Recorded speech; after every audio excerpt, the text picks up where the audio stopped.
মানুষ যখনই নিজের জীবনে নতুন কিছু করতে যায় তখন ভয়ভীত হয়ে থাকে। ভাবে যদি আমি অসফল হই তাহলে কি হবে, কে কি ভাববে, কেউ আমাকে দেখে হাসবে কিনা। যদি আমি আমার মতামত দিই তাহলে বলবো এইসব পরীক্ষার সম্মুখীন হতে কখনো ভয় পাবেন না, কারণ যাই হোক না কেন পরিণাম দুটোই হতে পারে। একটা হয় আপনি জিতে যাবেন, দ্বিতীয় পরিণাম আপনি হেরে যাবেন। খুব সোজা। যদি জিততে পারেন আপনি সবাইকে নেতৃত্ব দিতে পারবেন, কিন্তু যদি আপনি হেরে যান তাহলে আপনার কাছে সেই অভিজ্ঞতা থাকবে যা দিয়ে আপনি আগামী প্রজন্মের পথপ্রদর্শক হবেন।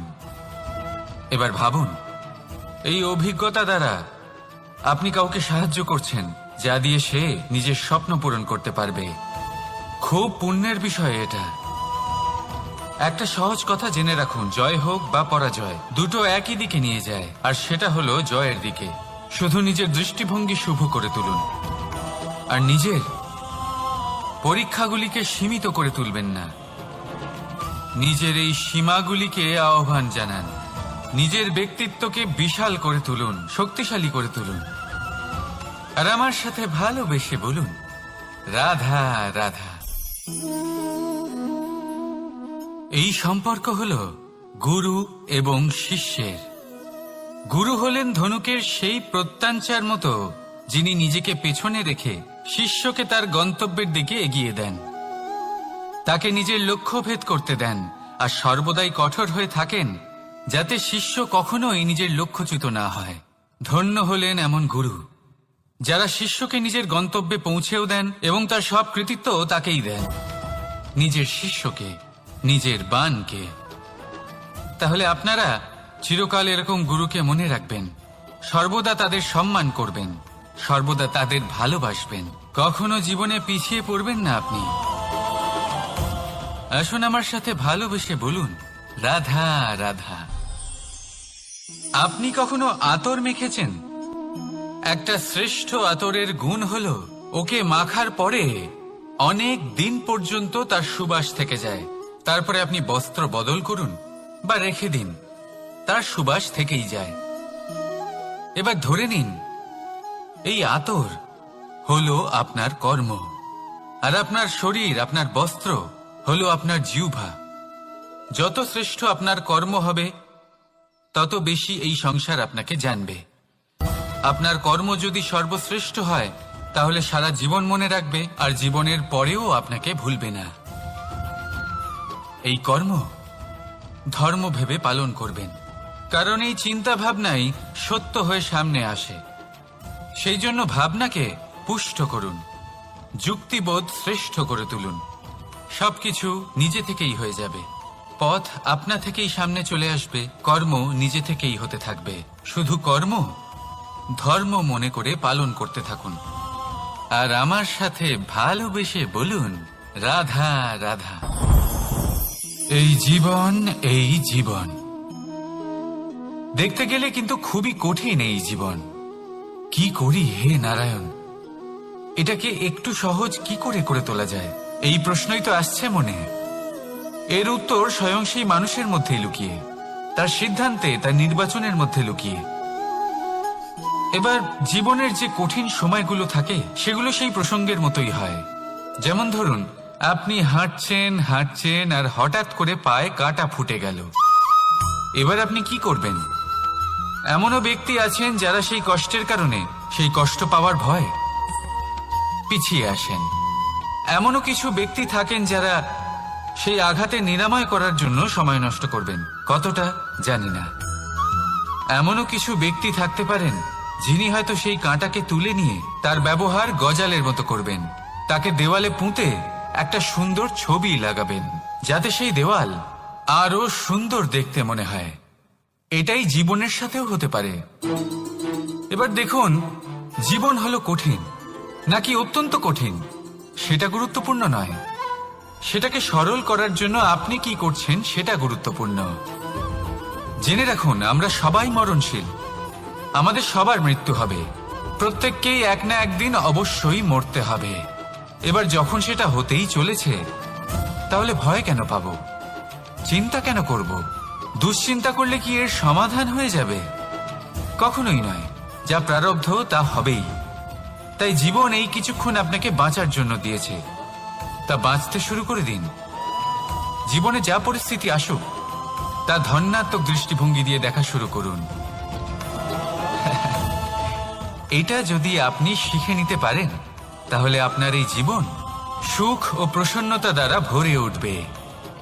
আর এই প্রসন্নতাই আপনি বলবেন, রাধা রাধা।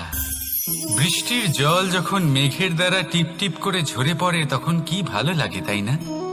শুধু যে এই আবহাওয়া ভালো করে তুলে তাই নয়, এই মাটিতে সমাহিত হয়ে একটা অত্যন্ত সুন্দর গন্ধ উৎপন্ন করে। এই লতা পাতা, এই বৃক্ষ এদের জীবন দান করে, এদের পুষ্ট করে তোলে, আর তার সাথে এই অনেক জীবের কল্যাণ করে। কিন্তু ভাবুন, যখন বজ্রপাত হয় তখন কি হয়? এই সমস্ত জলের ফোঁটা অনিয়ন্ত্রিত হয়ে যায়, একটা ভয়ানক বন্যার রূপ নিয়ে নেয়, যা শুধুমাত্র মহাবিনাশ করে। এর সারমর্ম কি? এর সারমর্ম হলো কর্ম করুন, কিন্তু তার নিয়ন্ত্রণ রেখে। যদি আপনি নিয়ন্ত্রণে না থাকেন তাহলে আপনিও জীবনরূপী এই বর্ষার পরিবর্তে ভয়ানক বন্যার রূপ ধারণ করবেন। এবার বিকাশ ঘটাবেন নাকি বিনাশ, সিদ্ধান্ত হলো আপনার। যদি বিকাশ ঘটাতে চান তাহলে নিজের কর্মের সাথে সাথে নিজের মনকেও নিয়ন্ত্রণ করতে শিখুন। এই মনকে সংযত করুন, একে নিয়ন্ত্রণে রাখুন, নিজের কর্মকে নিয়ন্ত্রণে রাখুন, ভারসাম্য বজায় রাখুন। আর আমার সাথে ভালোবেসে বলুন, রাধা রাধা। কখনো ঘোড়া আর তার ঘোড়সওয়ারিকে দেখেছেন? ঘোড়ার ডান এবং বাম দিকে যেন একটা পর্দা লাগানো থাকে। তার কারণ কি? যাতে ঘোড়া অন্য কোনো দিকে দেখতে না পায়, শুধুমাত্র সামনে দেখে আর সেই দিকেই এগোতে থাকে। বলতে গেলে এটা খুব সাধারণ ব্যাপার, কিন্তু এর পেছনে খুব বড় এক বিজ্ঞান লুকিয়ে রয়েছে। আপনি যদি জীবনে নিজের লক্ষ্যে পৌঁছতে চান তাহলে আপনাকে এদিক ওদিক তাকানো বন্ধ করতে হবে, শুধু সামনে নিজের লক্ষ্যের দিকে তাকিয়ে থাকতে হবে। তখনই জীবনে সাফল্য লাভ করবেন। ঘোড়া তো শুধুমাত্র এক পশু, তার উপরে লাগাম পরাতে হয়, চোখের ডান এবং বাম দিকে পর্দা পরিয়ে দেওয়া হয়। আপনি হলেন মানুষ, আপনাকে লাগাম কে পরাবে?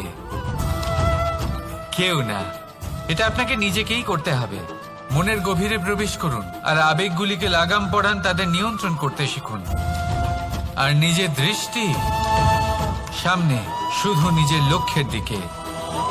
মনে রাখবেন, যদি আপনার দৃষ্টি শুধুমাত্র নিজের লক্ষ্যে থাকে তাহলে লক্ষ্য ভেদ অবশ্যই করবেন। যদি একাগ্রতা এদিক ওদিক চলে যায় তাহলে লক্ষ্য হারিয়ে যাবে। রাধা রাধা। যথা রাজা তথা প্রজা, যথা বীজ তথা বৃক্ষ, যথা ভূমি তথা অঙ্কুর। কি সুন্দর শব্দ এগুলি! আর যতটাই সুন্দর ততটাই গভীর হলো তার অর্থ। যেমন রাজা হবেন, প্রজা তেমনই হবেন।